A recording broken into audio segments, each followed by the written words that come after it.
ఓం నమః శివాయ. ఓం నమో నారాయణాయ. కర్మ నివారణ నరదృష్టి నివారణ తులాభార కాల భైరవాయ నమో నమః. ఓం దిగంబరాయ విద్మహే గజవాహనాయ ధీమహి తన్నో కపాలకాల భైరవ ప్రచోదయాతు. ఇంద్రాణి శక్తి దేవ్యై నమోస్తుతే. హరి ఓం. మా ఛానల్కి స్వాగతం. చూస్తున్న వీక్షకులకు ప్రేక్షకులకు ప్రియ కాల భైరవ భగవద్బంధువులకి స్వాగతం పలుకుతూ మమ్మల్ని ఎంతగానో ఆదరిస్తూ ఉండబడినటువంటి ప్రియ సోదర సోదరీమణులకు, సనాతన ధర్మ సంరక్షకులకు, జ్యోతిష్య అభిమానులకు గురువుల యొక్క ఆశీస్సులు అందరిపైన ఉండాలని, అందరికీ శ్రీ కపాల కాళ భైరవ స్వామి ఆశీర్వాదాల చేత అందరూ నిండు నూరేళ్ల ఆయురారోగ్యాల చేత విద్యార్థిని విద్యార్థులకు విద్య, ఉద్యోగస్తులకు వ్యాపారస్తులకు వ్యాపార ఆకర్షణ, ధనాకర్షణ కలిగి ఎవరికి ఎలాంటి కష్టాలు లేకుండా ఐశ్వర్యాన్ని, ఆనందాన్ని, కష్టపడే తత్వాన్ని ప్రసాదించాలని కాళభైరవ స్వామిని కోరుకుందాం. 16/7/2024 నుండి 31/7/2024 వరకు పుట్టినటువంటి వారందరికీ కూడా ముందస్తుగా జన్మదిన శుభాకాంక్షలు. గతంలో వివాహం చేసుకున్న వారికి వివాహ వార్షికోత్సవ శుభాకాంక్షలు. ద్వాదశ రాశుల్లో గ్రహ గమనాల్ని వీక్షింపచేద్దాం. వృషభ రాశిలో కుజుడు మరియు దేవగురు బృహస్పతి సంచార స్థితి. కర్కాటక రాశిలో రవి బుధ సంచార స్థితితో బుధాదిత్య రాజయోగం మరియు శుక్రుడు అక్కడే సంచార స్థితి. కన్యరాశిలో కేతు సంచార స్థితి. కుంభరాశిలో శని భగవానుడు స్వక్షేత్ర వక్ర గమన సంచార స్థితి. మీనరాశిలో రాహు సంచార స్థితిలో ద్వాదశ రాశుల్లో గ్రహ గమనాలు ఈ విధంగా ఉన్నాయి. వీక్షకులకు ప్రేక్షకులకు అందరికీ కూడా తొలి ఏకాదశి పండగ శుభాకాంక్షలు. అలాగనే మనకు ఆషాఢ మాస ప్రారంభము. ఆషాఢం అనగానే హైదరాబాద్ అనగానే ఆషాఢం అని గుర్తొస్తుంది. ఎందుకనగా మనమందరము కూడా ఇంటిని శుద్ధి పెట్టుకొని వేపాకులతో మామిడాకులతో ఇల్లంతా చక్కబెట్టుకొని అమ్మవారికి బోనమెత్తుకొని అమ్మవారి యొక్క ఆశీస్సులు పొందుతాం. ఎందుకనగా మనకు చర్మ వ్యాధులు కానీ, అంటు వ్యాధులు కానీ, మచూసి లాంటి వ్యాధులు రాకుండా ఉండడం కోసము గ్రామము అంతా, వీధి అంతా, తెలంగాణ రాష్ట్రం అంతా కూడా వేపాకులతో పసుపు నీళ్ళను చల్లడం వలన అంటువ్యాధులు రావు. అలాగనే మన భారతదేశ సాంప్రదాయంలో మన పండగలకు ఒక్కొక్క దానికి ఒక్కొక్క రకమైన ప్రత్యేకత ఉంటుంది. బోనం అనగానే మనకు అమ్మవారికి సేవ చేసుకోవడం, ముక్కులు చెల్లించుకోవడం, ఆడపడుచులను పిలుచుకోవడం, వారికి చీరలు సారెలు పెట్టడం, అమ్మవారిని మనమందరము కూడా మన ఇంటి ఆడపడుచుగా భావించడం జరుగుతుంది. పోతురాజులు అందరూ కూడా స్వామివారి యొక్క అమ్మవారి యొక్క సేవలో నిమగ్నమై ఉండడం జరుగుతుంటుంది. కనుక మనమందరం కూడా అమ్మవారి సేవ చేద్దాం, అమ్మవారి యొక్క ఆశీస్సులు పొందుతాం. మన సనాతన సాంప్రదాయాల్ని భావితరాలకు అందించే మానవ ప్రయత్నం చేద్దాం. అలాగనే దక్షిణాయన ప్రారంభము కనుక మనకు ఉపవాసాలు, యజ్ఞాలు, యాగాలు, క్రతువులు చేసుకునేటువంటి ఆయన కనుక మనమందరము కూడా భక్తితత్వంతో ఉందాం, తల్లిదండ్రులను గౌరవిద్దాం, అమ్మవారి యొక్క ఆశీస్సులు పొందుదాం.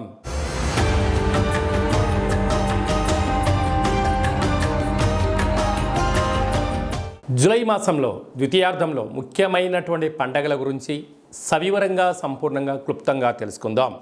21/7/2024 ఆషాఢ మాస పూర్ణిమ ఆదివారం, ఉత్తరాషాఢ నక్షత్రం రావడం వలన గురు పూర్ణిమ, వ్యాస పూర్ణిమ అని చెప్పుకుంటాం. గురువులకు, తల్లిదండ్రులకు మనకు మొట్టమొదటిసారిగా అక్షరాభ్యాసం నేర్పించినటువంటి గురువుల పేర్లు స్మరించుకోవడం, మన ఏదైనా వృత్తులలో, ఉద్యోగాల్లో, వ్యాపారాల్లో మనల్ని క్షేమాన్ని కోరి మనల్ని ముందుకు తీసుకెళ్లి సలహాలు ఇచ్చే వారందరినీ కూడా ఆ రోజు వారికి ఒక నమస్కారం తెలియజేసుకోవడం, వారిని కలవడం, వారితో ఆధ్యాత్మిక చర్చలు చేయడం వలన గురు యొక్క ఆశీస్సులు కలిగి ఉన్నతమైన స్థాయికి ఎదుగుతామని చెప్పి తెలుసుకోవాలి. మనమందరూ కూడా వేద వ్యాస మహర్షి స్వామివారిని స్మరించుకోవడం, అలాగనే గౌతమ బుద్ధుడు, స్వామి వివేకానంద గారు, అలాగనే సకల దేవతలు, సద్గురు సాయినాథుడు, తల్లిదండ్రులు అందరినీ గౌరవించుకోవడం మన సనాతన హిందూ సాంప్రదాయంగా భావించగలగాలి. అలాగనే 28/7/2024 ఆషాఢ మాస బహుళ అష్టమి ఆదివారం అశ్విని నక్షత్ర సందర్భంగా కపాల కాళ భైరవ స్వామి యొక్క పూజ. అంటే కాలభైరవుడికి పూర్ణిమ, అష్టమి సందర్భాలలో స్మరిస్తే చాలు పద నీ వెనక నేనున్నాను అని చెప్పే ఏకైక భగవంతుడే కాలభైరవ స్వామివారు. కాలాన్ని శాసింపజేసే శక్తికి కాలభైరవుడికి ఉంటుంది. ఒక్కొక్క నెలలో ఒక్కొక్క కాలభైరవ స్వామివారు ఉంటారు.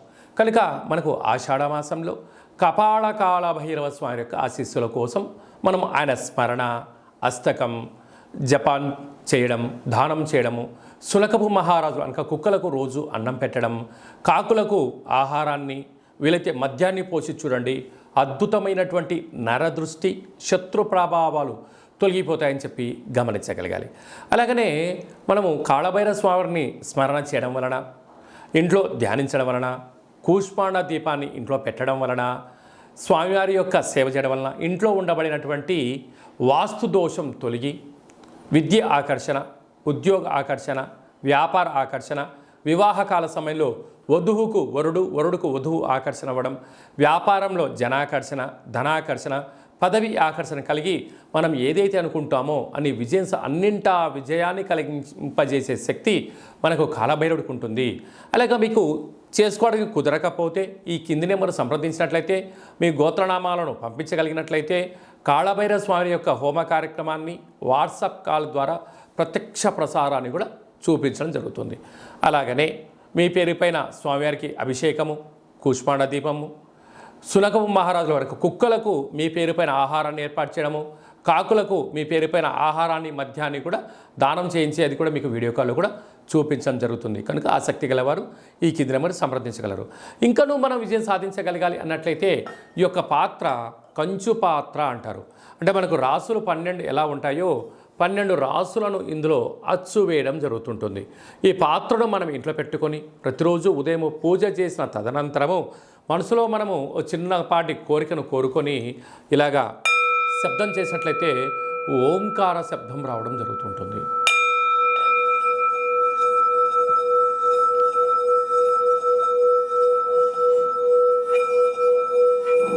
ఇలాంటి ఈ శబ్ద తరంగాల్ని ఇంట్లో సృష్టించడం వలన మనిషి యొక్క దేహంలో ఉండబడినటువంటి షట్చక్రాలు మూలాధార, స్వధిష్టాన, మణిపూర్వక, విశుద్ధ, అనహత, ఆజ్ఞ అనే చక్రాలు వికసింపచేయడము, విద్యాకర్షణ, ఉద్యోగాకర్షణ, వ్యాపార ఆకర్షణ ద్వారా అద్భుతమైన శక్తి మనకు కలుగుతుంది.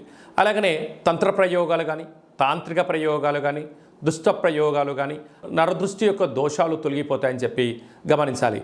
ఈ అక్షయ పాత్రతో పాటి కాళభైరవ స్వామి యొక్క ఓ పిరమిడు, డాలరు, కంకణము మీకోసం ప్రత్యేకంగా కాళభైరవ హోమ కార్యక్రమాన్ని చేయించి ఈ కాళభైరవ స్వామి యొక్క అక్షయ పాత్రను మీకు ప్రసాదంగా కూడా అందజేయడం జరుగుతుంది. ఆసక్తి కలవారు ఇంటింటా కాళభైరవం అనేటువంటి కార్యక్రమంలో మనమందరము కూడా అక్షయ పాత్రను గృహంలో ఉంచుకుందాం. అష్ట కష్టాలకు స్వస్తి పలుకుదాం. అష్ట ఐశ్వర్యాలకు మహాలక్ష్మీదేవి స్వరూపానికి స్వాగతం పలుకుదాం. అలాగనే మన వ్యక్తిగత జాతకం తెలుసుకోవాలనుకుంటున్నారా? మీ యొక్క పేరు, పుట్టినటువంటి తేదీ, నెల, సంవత్సరం, సమయాన్ని వ్రాసి మీరు వాట్సాప్లో పంపించగలిగినట్లయితే సంపూర్ణ 100 సంవత్సరాల జాతకాన్ని రాసి పంపించి మీరు పుట్టినప్పుడు గ్రహ గమనాలు ఎలా ఉన్నాయి, ప్రస్తుతం ఎలా ఉన్నాయి, రాబోయే కాలంలో ఎలా ఉండబోతుందో సవివరంగా సంపూర్ణంగా తెలియజేయడం జరుగుతుంది. చాలామందికి పుట్టినటువంటి కాల సమయంలో డేటా బర్తులు లేనటువంటి వారికి మీ పేరు యొక్క మొదటి అక్షరాన్ని అనుసరిస్తూ రాశి యొక్క గ్రహ గమనాలను తెలియచేస్తూ కాళభైరవ ఉపాసన చేత రమణ శాస్త్రం ద్వారా అనగా గవ్వల ద్వారా భూత, భవిష్యత్, వర్తమానాన్ని తెలియజేయడం జరుగుతుంది. అలాగనే మీ అబ్బాయి కానీ అమ్మాయి కానీ ఎంత చదివినా చదవని మీరు పుస్తకాలు కొనిచ్చా, ల్యాప్టాప్లు కొనిచ్చా సక్రమంగా చదవడం లేదా, పుస్తకంలో ఉండబడినది మన పిల్లల యొక్క మస్తకంలోకి రావడం లేదా, వారి యొక్క జాతకంలో గ్రహ గమనాలు ఏం చెప్తున్నాయి, వాళ్ళు ఎందుకు విద్యపైన ఆసక్తి చూపించట్లేదు, క్రీడలపైన చూపిస్తున్నారు, ఆన్లైన్ గేమ్ పైన ఎందుకు చూపిస్తున్నారు అనేటువంటిది తెలుసుకొని మీరు ప్రవర్తించగలిగినట్లయితే మీ పిల్లలను ఉన్నత ఉజ్వల భవిష్యత్తుకు మీరు స్వీకారం చుట్టగలరు అని చెప్పి గమనించాలి. కనుక వారి యొక్క జాతకంలో ఏం సూచిస్తుంది, ఏం చేసుకుంటే వారు మంచి చదువుకుంటారు అని చెప్పి తెలియజేయడం జరుగుతుంది. మీ అమ్మాయి కానీ అబ్బాయికి కానీ వివాహ ప్రయత్నం చేస్తే అవ్వడం లేదా, ఎందుకు అవ్వడం లేదు, జాతకంలో ఎలాంటి యోగాలు ఉన్నాయి, ఎలాంటి దోషాలు ఉన్నాయో తెలుసుకొని మనం ప్రయత్నం చేసినట్లయితే వధువు వరుడు ఆకర్షణ కలిగి వారికి శీఘ్రమే వివాహ ప్రాప్తి కలుగుతుందని చెప్పి గమనించాలి. గతంలో వివాహమైన దంపతులు తరచుగా గొడవ పడుతున్నారా, విడిపోదాం అనుకుంటున్నారా, పోలీస్ స్టేషన్లు గొడవలు ఎవరికి వారే యమునా తీరే అన్నట్లయితే మీ యొక్క జాతకంలో మీ యొక్క పేర్లలో స్వల్పమైన మార్పులు చేర్పులు చేయడం వలన గొడవలని సర్దుమణిగి ఒకరి కోసమే ఒకరు ఉన్నారా అన్నట్లుగా శ్రీ పార్వతీ పరమేశ్వరులు ఎలా ఉంటున్నారో అలాంటి కలిసి ఉండేటువంటి సలహాలు సూచనలు కూడా ఇవ్వడం జరుగుతుంటుంది. అలాగే మీకు అబ్బాయి కానీ అమ్మాయి కానీ పుట్టినట్లయితే పేరు యొక్క మొదటి అక్షరం ఏం పెట్టుకోగలగాలి, పుట్టినటువంటి రోజున తిథి నక్షత్రము వారాన్ని బట్టి ఆధ్యాత్మికమైన నామాలు పెట్టుకోవాలి. మంచి భవిష్యత్తు ఉండాలి అనుకుంటున్న వారందరికీ ఈ కింద నెంబర్ సంప్రదించినట్లయితే వాళ్ళ పేర్లను తెలియజేయడం జరుగుతుంటుంది. అలాగే చాలామందికి కాళభైరవ స్వామి అంటే ఎవరు, కాళభైరవ మంత్రాన్ని ఎలా ఉపదేశించుకోవాలి, ఎలా సాధన చేయాలి, కాళభైరవ స్వామి యొక్క సేవ చేస్తే ఎలాంటి ఫలితాలు కలుగుతాయో అనుకుంటున్న వారందరికీ కూడా మన యొక్క దేవాలయంలో కాళభైరవ స్వామి యొక్క మంత్ర ఉపదేశము, కాళభైరవ స్వామి ఆశీస్సులు ఎలా పొందాలో సవివరంగా సంపూర్ణంగా తెలియజేయడం జరుగుతుంటుంది. కనుక మన వ్యక్తిగత జాతకం తెలుసుకోవాలనుకుంటున్నట్లయితే ఈ కింద నెంబర్ సంప్రదించి అపాయింట్మెంట్ తీసుకొని సంప్రదించగలరు. అందరికీ కాళభైరవ స్వామి ఆశీస్సులు ఉండాలని కోరుకుంటూ ఆశీర్వచనం. ఓం శతమానం భవతి శతాయు పురుష సతేంద్రియ ఆయుష్యేవేంద్రియే ప్రతిష్టతి ధనం ధాన్యం బహుపుత్రలాభం శత సంవత్సరం దీర్ఘమాయు సర్వే జనా సుఖినో భవంతు లోకా సమస్తా సుఖినో భవంతు సర్వం కాళభైరవ దేవతార్పణమస్తు. హరి ఓం. ఈ వీడియో మీకు నచ్చినట్టయితే లైక్ చేయండి, షేర్ చేయండి, మా ఛానల్ని సబ్స్క్రైబ్ చేసుకోండి. మేము చేస్తున్న ఆధ్యాత్మికమైన వీడియోలు అందరికన్నా ముందస్తుగా మీరు చూసుకోవాలి అన్నట్లయితే గంట సింబల్ ప్రెస్ చేయండి, పైన ఆల్ అనే బటన్ కూడా తెలియచేయండి. మీ క్షేమాన్ని ఎవరైతే కోరుకుంటున్నారో లేకుంటే మీరు ఎవరి క్షేమాన్ని అయితే కోరుకుంటున్నారో వారికి కూడా ఈ యొక్క ఆధ్యాత్మికమైన సమాచారాన్ని తెలియచేసి భగవంతుడి యొక్క ఆశీస్సులు పొందగలరు.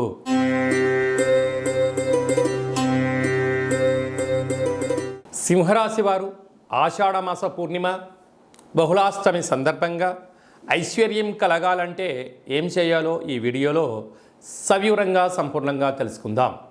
సింహరాశిలో ఏ నక్షత్రాలు వస్తారుగా, మఖా నక్షత్రంలోని 4 పాదాలు, పుబ్బా నక్షత్రంలోని 4 పాదాలు, ఉత్తరా నక్షత్రంలోని 1 పాదం కలిపితే సింహరాశి. చాలామందికి పుట్టినటువంటి కాల సమయంలో డేటా బర్తులు లేనటువంటి కారణం వలన పేరు యొక్క మొదటి అక్షరాన్ని అనుసరిస్తూ ఆ రాశిని తెలుసుకొని ప్రయత్నం చేద్దాం. మా, మీ, ము, మే, మో, టా, టీ, టు, టే అక్షరాల వరకు సింహరాశి జాతకులే. సింహరాశి యొక్క అధిపతి రవి భగవానుడు. కనుక ఈ ఆషాఢమాస పూర్ణిమ సందర్భంగా బహుళాష్టమి సందర్భంగా ఎర్రటి గుమ్మడికాయలో కూష్మాండ దీపాన్ని పెట్టడం, అమ్మవారికి బోనం మోయడం, అమ్మవారి దగ్గర శాఖను పోయడం వలన ప్రభుత్వ అధికారులతో విభేదాలు తొలగిపోవడం, నరదృష్టి శత్రు ప్రభావాలు సంసిపోవడం, మీరు ఏదైతే అనుకుంటారో అన్నింటా విజయం సింహరాశి వారి సొంతం అని చెప్పి గమనించగలగాలి. అలాగనే ధనావాకు కుటుంబ స్థానంలో కేతు సంచార స్థితి ఉండడం వలన ఏదైనా ఒక పని చేసేటప్పుడు, ఏదైనా ఒక మాట మాట్లాడేటప్పుడు 1కి 10 సార్లు ఆలోచించి మాట్లాడడం మీకు ఆనందాన్ని ఐశ్వర్యాన్ని సొంతం చేస్తుంది. ఏది పడితే అది నేను మాట్లాడతాను అన్నట్లయితే మీ యొక్క స్థాయిని, మీ యొక్క విలువలను తగ్గించుకోవడమే మీరు ఫైనాన్షియల్గా మీరు ఇబ్బందికి గురి అవుతారు అని చెప్పి గమనించాలి. సప్తమ స్థానంలో శని సంచార స్థితి ఉండడం వల్ల ప్రేమికుల మధ్య సయోధ్య, ప్రేమికుల మధ్య అన్యోన్యత, నమ్మకం చాలా అవసరం. ఈ 2 లేని చోట ప్రేమ కన్నా పగ పెరిగి ఒకరిపైన ఒకరు ఫిర్యాదులు చేసుకోవడం, ఎవరికి వారే యమునా తీరి అనే పరిస్థితి దయచేసి కలగజేసుకోవద్దు. అష్టమంలో రాహు సంచార స్థితి ఉండడం వలన మీ యొక్క జన్మ నక్షత్రం రోజున పూర్ణిమ అష్టమి తిథి ఎందున దూరావాయు జల ప్రయాణాలు పెట్టుకోవద్దు. వాహన ప్రమాదాలు పొంచి ఉన్నాయి, అనారోగ్య పరిస్థితి పొంచి ఉంది. అసలే వర్షాకాలం అవ్వడం వలన వర్షం పడుతున్న కాల సమయంలో ప్రయాణం చేయడం, నీటిలో దూకడం లాంటివి దయచేసి చేయొద్దు. అనేక రకాలుగా వ్యాధులు మిమ్మల్ని పొంచి ఉన్నాయి, తస్మాత్ జాగ్రత్త. రాజ్యస్థానంలో కుజగురు సంచార స్థితి ఉండడం వలన వృత్తులలో, ఉద్యోగాల్లో, వ్యాపారాలలో ఎంతటి విజయం మీ సొంతం అవుతుందో అంతే మంది శత్రువులు కూడా మీ వెనక పొంచి ఉన్నారు. కనుక వీలైనంత వరకు తప్పులు చేయొద్దు. మీ ఫోన్లు కానీ, మెయిల్స్, మెసేజ్లు, వాట్సాప్లు ఎంతో జాగ్రత్త అవసరం.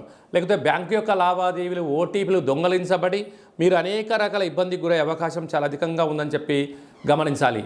వ్యయంలో రవి, బుధుడు, శుక్ర సంచార స్థితి ఉండడం వలన అనవసరమైన ఖర్చులు పెరగడం, అనవసరమైన ప్రయాణాలు, విందులు, వినోదాల్లో పాల్గొనడం, గొప్పలకు వెళ్ళారా అప్పులు చేసి ఆ పార్టీని చేసే పరిస్థితి ఉంటుంది. వస్తారు, ఆహా ఓహో అంటారు, తింటారు, తిరుగుతారు, తాగి వెళ్ళిపోతారు. ఈ అప్పులు కట్టుకోవడానికి నీకు ఏడాది కాలం టైం పడుతుంది. కనుక దయచేసి గొప్పలకు వెళ్ళొద్దు. ఉన్న దాంట్లోనే మౌనంగా ఉండండి. స్థిర చరాస్తులు పోగొట్టుకోకుండా మానవ ప్రయత్నం చేయండి.